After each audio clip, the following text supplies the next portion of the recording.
بسم اللہ الرحمن الرحیم الحمد للہ رب العالمین والصلاة والسلام علی سید الانبیاء والمرسلین وعلی آلہ واصحابہ اجمعین اما بعد فقد قال اللہ تبارک وتعالی فی القرآن المجید والفرقان الحمید اعوذ باللہ من الشیطان الرجیم بسم اللہ الرحمن الرحیم قد افلح المؤمنون الذین هم فی صلاتهم خاشعون والذین هم عن اللغو معرضون صدق اللہ مولانا العظیم۔ میرے محترم بزرگوں اور دوستوں، اللہ تبارک و تعالی نے پیغمبر آخر الزماں فخر موجودات جناب محمد الرسول اللہ صلی اللہ علیہ وسلم کے صدقے میں پوری انسانیت کے سامنے اپنی مرضیات اور نامرضیات کو تفصیل کے ساتھ بیان کر دیا، قرآن کریم کی آیات اتار دی۔ اب اگر کوئی شخص تتبع اور تلاش اپنی جستجو میں کوتاہ ہے تو میرے محترم بزرگوں اور دوستوں، یہ اس کی اپنی کمزوری کہی جائے گی۔ آج ہم مسلمانوں میں بھی ہم اکثریت کو یہی دیکھتے اور پاتے ہیں کہ اسے مذہب اسلام کے تعلق سے، اپنے دین اور شریعت کے تعلق سے کوئی حساسیت، کوئی مقصدیت ان کے اندر نظر نہیں آتی ہے۔ یہی وجہ ہے کہ اتنا سنہری موقع ہمارے سامنے ہر جمعہ کے دن میں آتا ہے کہ اگر ہم تھوڑی دیر پہلے تیار ہو کر مسجد کے اندر آ جائیں اور جو کچھ بھی 15-20 منٹ آدھے گھنٹے کے اندر دین کے اور ایمان اور مذہب کے تعلق سے باتیں بتائی جاتی ہیں، انہیں ہم بغور سنے تو بہت ساری معلومات ہمارے پاس اکٹھا ہو جاتی ہے۔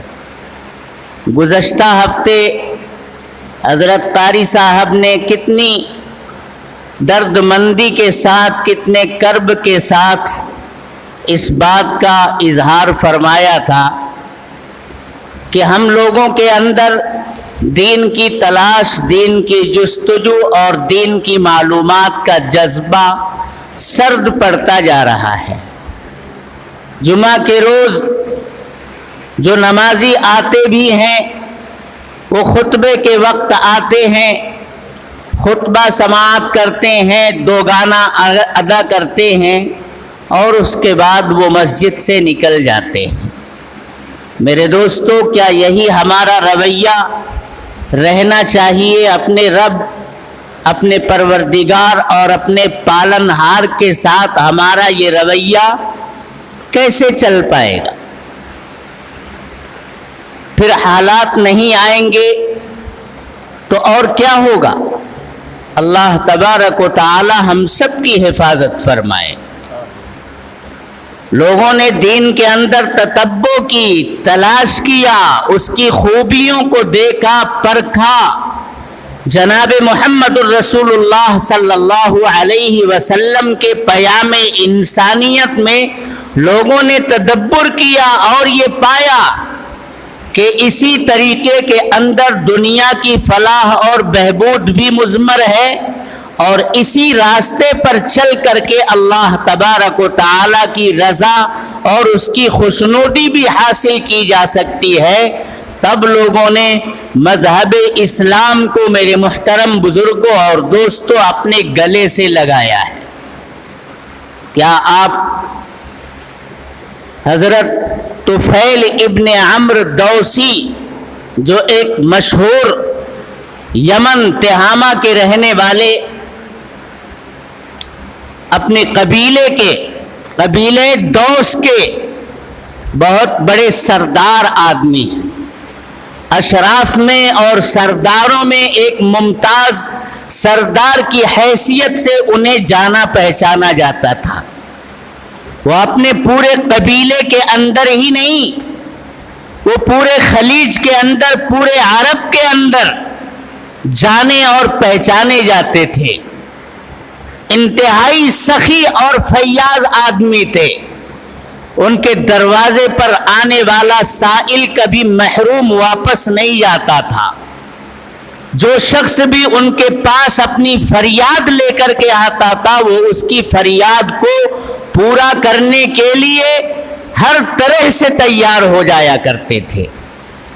میرے دوستو، یہ وہ خوبیاں تھیں، یہ وہ کمالات تھے جن کی وجہ سے لوگوں کے دلوں کے اندر انہوں نے جگہ بنا لی تھی۔ لوگ انہیں اپنا سردار مانتے تھے۔ اور اس کے علاوہ اللہ تبارک و تعالی نے ذہانت اور فطانت عجیب قسم کی انہیں نواز رکھی تھی۔ انتہائی زیرک، ذہین اور ہوشیار آدمی تھے۔ جو بات کرتے تھے، بات میں ایسا سلیقہ ہوتا تھا، ایسی چاشنی ہوتی تھی، ایسی کشش ہوتی تھی کہ ڈائریکٹ وہ دل اور دماغ کو اپیل کرتی ہوئی نظر آتی تھی۔ بلا کے ذہین آدمی تھے، بلا کے فطین آدمی تھے۔ وہ لوگوں کی باتوں کے تیور سے پہچان لیا کرتے تھے کہ یہ آدمی کیا کہنا چاہتا ہے، یہ غصے میں ہے یا محبت میں ہم سے بات کر رہا ہے۔ وہ باتوں کے تیور کو پہچان لیا کرتے تھے۔ بڑے ہی ذہین، فطین اور جادو بیان آدمی تھے۔ ان کی سمجھ لوگوں کے اندر، ان کی فہم لوگوں کے اندر مشہور تھا کہ سب سے آگے ہے، اس لیے لوگ ان کو اپنا سردار مانتے تھے۔ مادی ضرورتیں بھی انسانوں کی پورا کیا کرتے تھے۔ جب انہوں نے یہ خبر سنی، سدا یہ خبر پہنچی کہ مکے کے اندر کوئی شخص ہے جو اپنی بعثت کا دعویٰ کرتا ہے کہ اللہ تبارک و تعالی نے مجھے انسانیت کے بیچ میں مبعوث فرمایا ہے۔ کیا مقاصد لے کر کے؟ حضور پاک صلی اللہ علیہ وسلم کے آنے کے میرے دوستوں مختلف مقاصد تھے۔ ان میں سے ایک مقصد خود جناب محمد الرسول اللہ صلی اللہ علیہ وسلم نے ارشاد فرمایا، انما انا بعثت معلما، مجھے میرے پروردگار نے معلم بنا کر کے مبعوث فرمایا ہے۔ لوگوں کے اندر جو جہالت آ گئی ہے اور جو جاہلیت کے اوپر اصرار کر رہے ہیں، دانا ہیں، سمجھدار ہیں، انہیں اپنے قبیلے کا ممتاز اور طاق سردار شمار کیا جاتا ہے، لیکن زمانے جاہلیت اور جاہلیت کی باتوں میں الجھ کر کے وہ خدا فراموش بن چکے ہیں، اللہ تبارک و تعالی کو نہیں مانتے ہیں، اپنے ہاتھوں سے تراشیدہ بتوں کی وہ پرستش اور پوجا میں لگے ہوئے ہیں۔ یہ جاہلیت ہے میرے دوستو۔ دانشور ہیں، سردار ہیں، پڑھے لکھے لوگ ہیں، اس کے باوجود بھی اس طرح کی حرکت میں مبتلا ہیں۔ آپ صلی اللہ علیہ وسلم یہ فرماتے ہیں، انما انا بعثت معلما، میں جہالت اور جاہلیت کے تمام پردوں کو چاک کر کے علم کی روشنی بکھیرنے کے لیے، علم حقیقی کی روشنی سے لوگوں کو روشناس کرانے کے لیے اس دنیا کے اندر بھیجا گیا۔ وَإِنَّمَا أَنَا بُعِثْتُ لِأُتَمِّمَ مَكَارِمَ الْأَخْلَاقِ، اور میری بے شک کا ایک اہم مقصد یہ بھی ہے کہ جو دنیا بد اخلاقی، بد سلوکی اور برے برتاؤ کی عادی ہو چکی ہے، پوری انسانیت کے اندر آج برکرداری نظر آ رہی ہے، ان بد کرداریوں کو ختم کر کے اچھے کردار، اچھے اخلاق، اچھے سلوک اور اچھے برتاؤ کی تعلیم دینے کے لیے اللہ تبارک و تعالی نے مجھے مبعوث فرمایا۔ بہرحال جب حضرت طفیل ابن عمر دوسی نے یہ غلغلہ سنا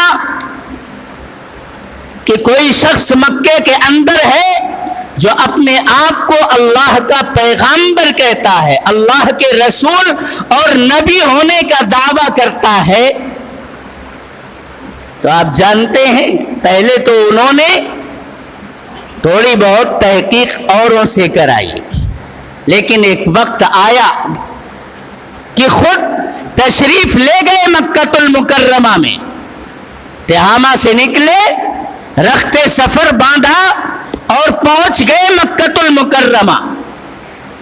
آپ جانتے ہیں حق کی فہمائش کے لیے جب جب انبیاء کرام نے اس دنیا کے اندر کام کیا ہے تو ان کے پیغام کا انکار کرنے والوں نے کس طرح سے ان کو ستایا ہے اور ان کی مجلسوں تک پہنچنے سے لوگوں کو روکنے کی کس طرح سے کوششیں کی ہیں۔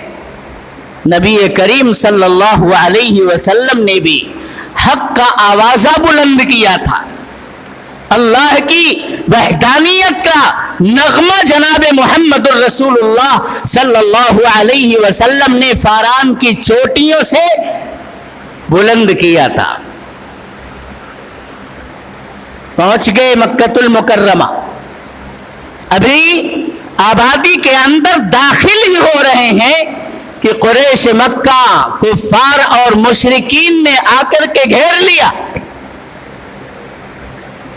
سب ٹوٹ پڑے آ کر کے، اور بغیر کسی فرمائش کے، بغیر کسی طلب کے اپنی دل کی بھڑاس نکالنی شروع کر دی۔ ان کی طرف سے کوئی مطالبہ نہیں تھا، یہ چپ چاپ تھے، خاموش تھے، مکے کے اندر تشریف لائے تھے، لیکن آ گئے کفار اور مشرکین اور جناب محمد الرسول اللہ صلی اللہ علیہ وسلم کے تعلق سے ان کو بھڑکانا شروع کر دیا کہ مکے کے اندر عبد المطلب کے گھرانے میں محمد نام کا ایک شخص ہے جو اپنے آپ کو اللہ کا رسول اور نبی کہتا ہے،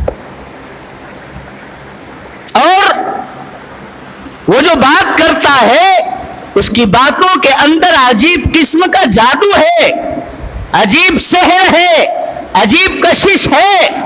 جو بھی اس کے دربار میں، اس کی بارگاہ میں، اس کے سامنے پہنچتا ہے اور اس کے پیغام کو سنتا ہے تو وہ سر دھن کر کے اس کے ہاتھ پر بیعت کر لیتا ہے، اس کا ہو کر کے رہ جاتا ہے۔ مکے کے اندر آج صورتحال یہ ہے کہ باپ اس کے دین کے اوپر ہے، بیٹا کا مخالف بن گیا ہے، بیٹا اس کے دین پر آ گیا ہے، باپ کا مخالف بن کر کے زندگی گزارتا ہے۔ خاوند پہنچتا ہے، اسلام قبول کر لیتا ہے، بیوی کے دین کا بیوی پہنچتی ہے، خاوند کے دین کی آبائی اور اجدادی دین کی مخالفت ہو رہی ہے، گھر گھر کے اندر ٹکراؤ کی، تصادم کی اور نزاعات کی ایک کیفیت برپا ہو گئی ہے۔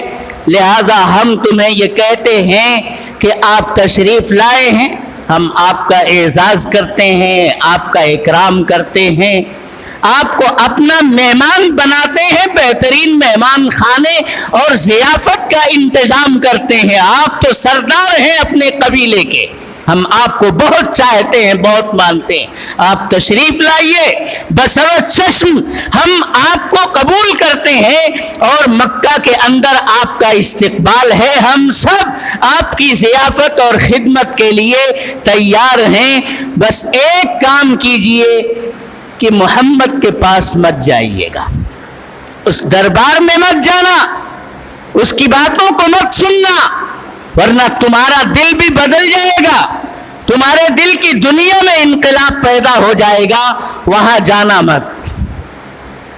آپ جانتے ہیں جس کام سے آدمی کو روک دیا جاتا ہے، ایک مقولہ مشہور ہے، الانسان حریص فیما منع، انسان اس چیز کا لالچی بن جاتا ہے، حریص بن جاتا ہے جس چیز سے اس کو روک دیا جاتا ہے۔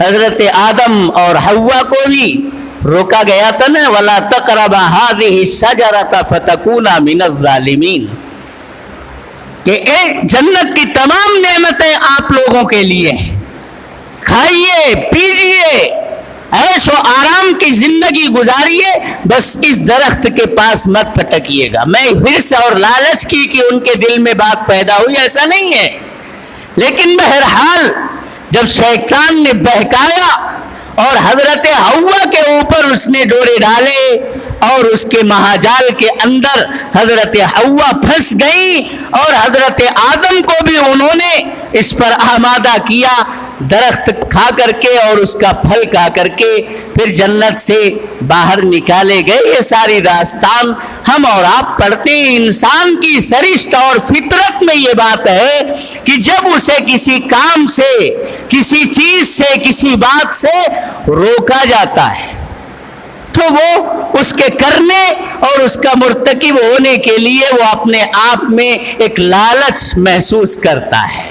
آپ کو اگر کسی بات کا اشتہار اور پرچار کرنا ہے تو دو چار آدمی سے کہہ کر کے صرف اتنا کہہ دیجئے کہ یہ بات میں صرف آپ کو بتا رہا ہوں، آپ آگے مت بڑھانا، خود بخود بڑھ جائے گی وہ بات۔ الانسان حریص فیما منع، جس کام سے، جس بات سے انسان کو روکا جاتا ہے وہ کام کرنے کے لیے وہ اپنے دل میں ایک لالچ میں کیوں روکا؟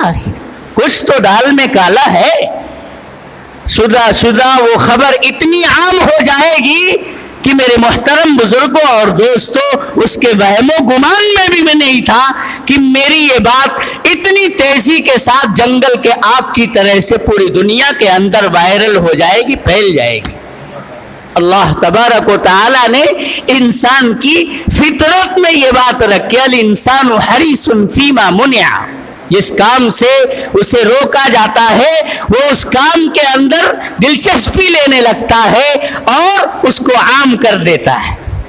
بہرحال ان کے دل میں بھی کہ آخر محمد صلی اللہ علیہ وسلم کے بارے میں فدا ہو ابی و امی، ہر مسلمان اور مومن، ہر تمام انسانیت کو جناب محمد الرسول اللہ صلی اللہ علیہ وسلم پر اپنا سب کچھ قربان کرنے کے لیے آمادہ اور تیار رہنا چاہیے۔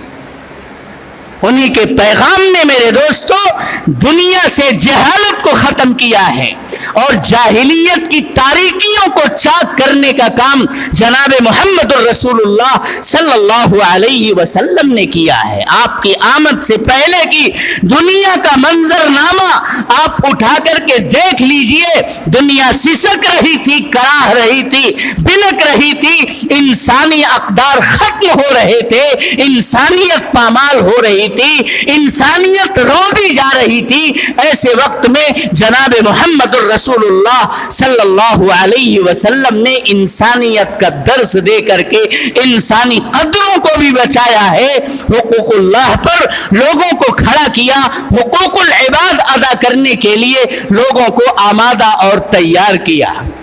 اللہ تبارک و تعالی کا قطعاً یہ منشا نہیں ہے کہ میرے محترم بزرگوں اور دوستوں ہم اپنے شب و روز میں صرف اور صرف عبادت ہی کے نہیں، آپ کے گرد و پیش میں، آپ کے پاس پڑوس میں آپ کے متعلقین ہیں، آپ کے اعزاء اور اقارب ہیں، آپ کے دوست احباب ہیں، عام انسان ہیں۔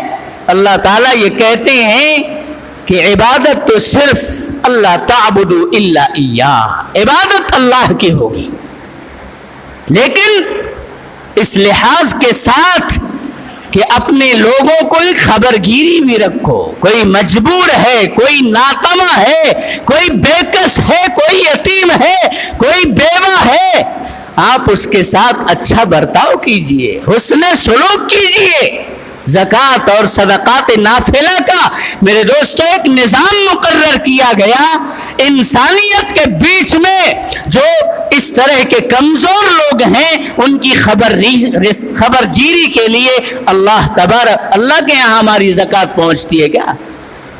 تؤخذ من اغنیائہم وترد فی فقرائہم. تمہارا ہی ایک پارٹ بہت مضبوط ہے.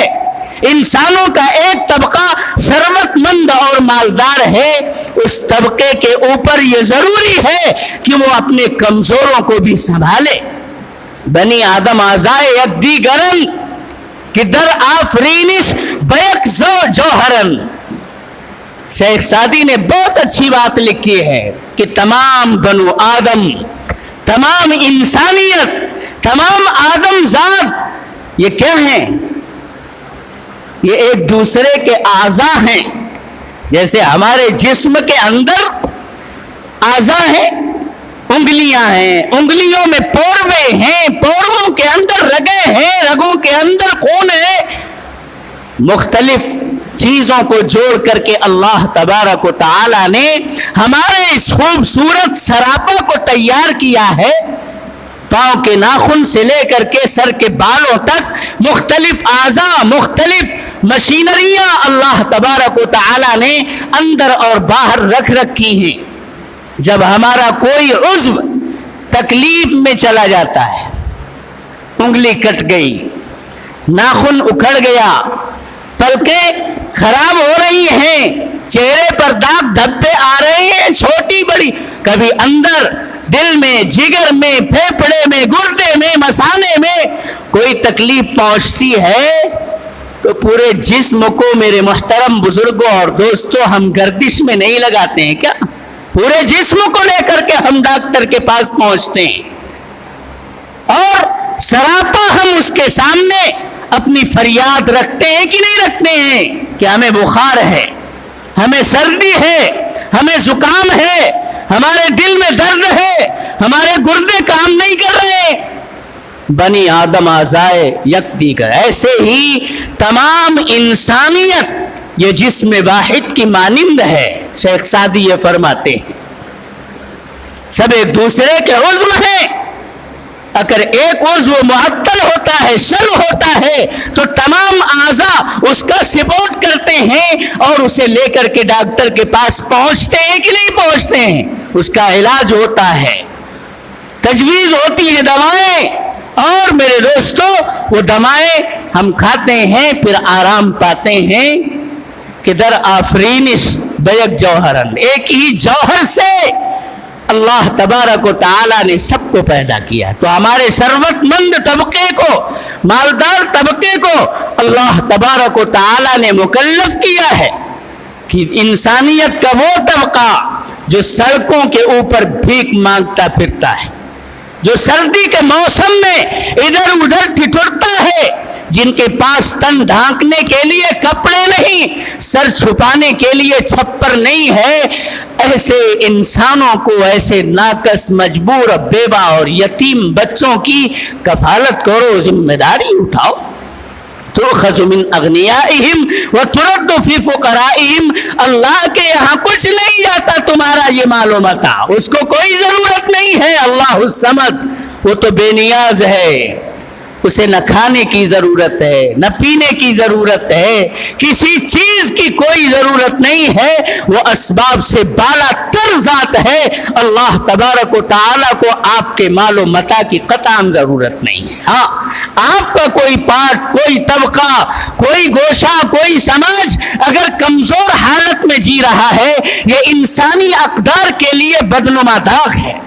انسانی قدروں کو سنبھالو, اس کی خبر گیری کرو, اس کے بارے میں دریافت کرو کیا کمی ہے, کیا کمزوری ہے, اس کو دور کرنے کے لیے کوشش کرو. تؤخذ من اغنیائہم وترد فی فقرائہم, مالداروں سے لیا جائے اور غریبوں کے اندر اس کو بانٹ دیا جائے. یہ جناب محمد الرسول اللہ صلی اللہ علیہ وسلم کا ارشاد ہے.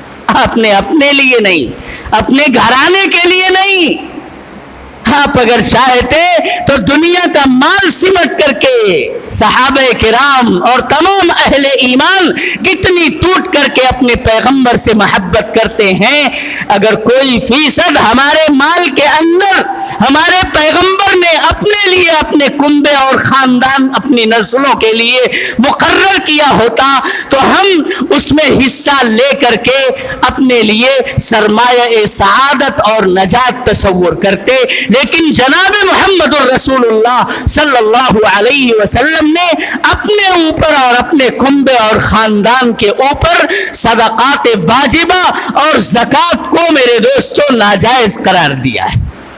مال جمع کرنا یہ پیغمبر کا کام نہیں تھا، اقتدار اور جاہ و منصب حاصل کرنا یہ پیغمبر کا میرے دوستو کوئی بعثت کا مقصد نہیں تھا۔ آپ کی بعثت کا مقصد یہ تھا کہ انسانیت کو اس کا بھولا ہوا سبق یاد دلایا جائے، انسانی قدریں جو پامال ہو رہی ہیں انہیں پھر سے ان کی قدروں کو بحال کیا جائے، اور یہ پیغام جناب محمد الرسول اللہ صلی اللہ علیہ وسلم نے میرے دوستو پوری زندگی سنایا، اور پھر صحابہ کرام نے، تابعین نے، تبع تابعین نے، ہر زمانے کے صلحاء، فقہاء، علماء، داعی اور مبلغ حضرات نے اسی کام کو میرے دوستو اس دنیا کے اندر عام کیا ہے۔ لیکن حساسیت کے ساتھ جب کوئی کام ہوتا ہے، جب مقصد بنا کر کے کوئی کام کیا جاتا ہے تو اس کے اندر جان پڑتی ہے۔ یہ پنکھے بنانے والے، آپ یہ بلب تیار کرنے والے لوگوں کی ہسٹریاں پڑھیے، ایسا نہیں تھا کہ ایک مرتبہ ناکامی ہاتھ لگی تو پھر وہ مایوس ہو کر کے کام کو چھوڑ کر کے بیٹھ گئے، نہیں میرے دوستو، جب ہمیں ایمان کے اوپر میرے دوستو پورا اعتماد ہے، اپنے مذہب کے اوپر پورا یقین ہے، تو پھر بامقصد زندگی ہمیں گزارنی چاہیے۔ سست روی، غفلت میرے دوستو یہ ہمارے آس پاس بالکل پھٹکنی بھی نہیں چاہیے، اور یہ کب دور ہوگی؟ نماز چھوڑ کر کے اپنے گھروں میں آرام سے بیٹھو۔ اللہ تعالیٰ ارشاد فرماتے ہیں قد افلح المؤمنون الذین هم فی صلاتهم خاشعون والذین هم عن اللغو معرضون۔ ایمان کی میرے دوستو جناب محمد الرسول اللہ صلی اللہ علیہ وسلم نے جو باتیں بتائی ہیں وہ تو ہے، قرآن یہ کہتا ہے قد افلح المؤمنون الذین هم فی صلاتهم خاشعون، فلاح یاب ہو گئے وہ اہل ایمان جو اپنی نمازوں کے اندر خشوع اور خضوع پیدا کرتے ہیں، اللہ کو حاضر ناظر، ان تعبد اللہ کأنک تراہ فإن لم تکن تراہ فإنہ یراک، منصب احسان پر پہنچ کر کے وہ اپنی عبادتوں کو پروردگار کے سامنے پیش کرتے ہیں، اس طرح سے عبادت کرتے ہیں گویا کہ وہ اللہ تبارک و تعالی کو اپنی آنکھوں سے دیکھ رہے ہوتے ہیں۔ اور اگر یہ کیفیت نہیں تو کم از کم یہ کیفیت ان کی ہوتی ہے کہ ہماری عبادت کو ہمارا پروردگار دیکھ رہا ہے، ہماری ہر نقل و حرکت سے ہمارا پروردگار واقف ہے۔ جس شخص کے دل میں اللہ تبارک و تعالی کی میرے دوستو بزرگی، برتری اور کبریائی کا یہ احساس پیدا ہو جائے گا، وہ چاہے نماز میں ہو، چاہے نماز کے باہر ہو، وہ چاہے دکان پر ہو، چاہے بازار میں ہو، چاہے گھر میں ہو، خلوت میں ہو، جلوت میں ہو، کہیں پر بھی وہ گناہ کا کام نہیں کرے گا۔ اللہ کا ڈر، اس کی گرفت، اس کی پکڑ کا احساس اسے روک کر کے رکھے گا، اور جیسے ہی اللہ کی مرضی کا کوئی کام، اس کو راضی اور خوش کرنے والا کوئی کام اس کے سامنے آئے گا، لپک کر کے وہ سب سے پہلے آگے بڑھ کر کے اس کام کو انجام دینے کی کوشش کرے گا۔ تو ہماری جمعہ کی نماز سے پہلے بیان ہوتا ہے، خطبہ ہوتا ہے، لیکن کتنے لوگ ہوتے ہیں جو وقت سے پہلے پہنچ کر کے ان باتوں کو سننے کے لیے کوشش، ایسا لگتا ہے کوئی مقصد ہی نہیں زندگی کا، غفلت بھری زندگی گزاری جاتی ہے۔ ارے صبح سے انسان کو جمعہ کا استقبال کرنا چاہیے، یہ کیا ہے؟ ہفتے کی عید ہے، اللہ تبارک و تعالی کی رحمتوں کا، برکتوں کا، نورانیت کا نزول ہوتا ہے۔ ہم اپنے آپ کو تھوڑی دیر پہلے تیار کریں اور گھر کے اندر، اللہ کے گھر کے اندر پہنچ جائیں، اللہ اس کے اوپر بہت اجر مرتب کرے گا۔ اور ایک بامقصد زندگی گزاریں، جو کہا سنا جائے اس کے اوپر عمل کریں۔ تو میرے دوستو، وہ ایمان والے جو اپنی نماز کے اندر خشوع اور خضوع پیدا کرنے والے ہیں، اللہ تعالیٰ کہتے ہیں وہ کامیاب ہیں، بامراد ہیں۔ والذین هم عن اللغو معرضون، اور وہ ایمان والے جو لغو سے، لہو لعب سے، کھیل تماشے سے، غفلت بھری زندگی گزارنے سے اعراض کرتے ہیں، پرہیز کرتے ہیں۔ میرے دوستو، ہم اپنی غفلت کو دور کریں، غفلت بھری زندگی سے باز آئیں، نماز کے اوپر میرے دوستو عمل کریں۔ اللہ تبارک و تعالی ہم سب کو 5 وقتہ نمازی بنائے اور ایک بامقصد زندگی گزارنے کے لیے ہر قسم کے لہو و لعب، کھیل تماشے، انٹرنیٹ کی زندگی گزارنے سے اللہ ہم سب کی حفاظت فرمائے۔ وآخر دعوانا ان الحمدللہ۔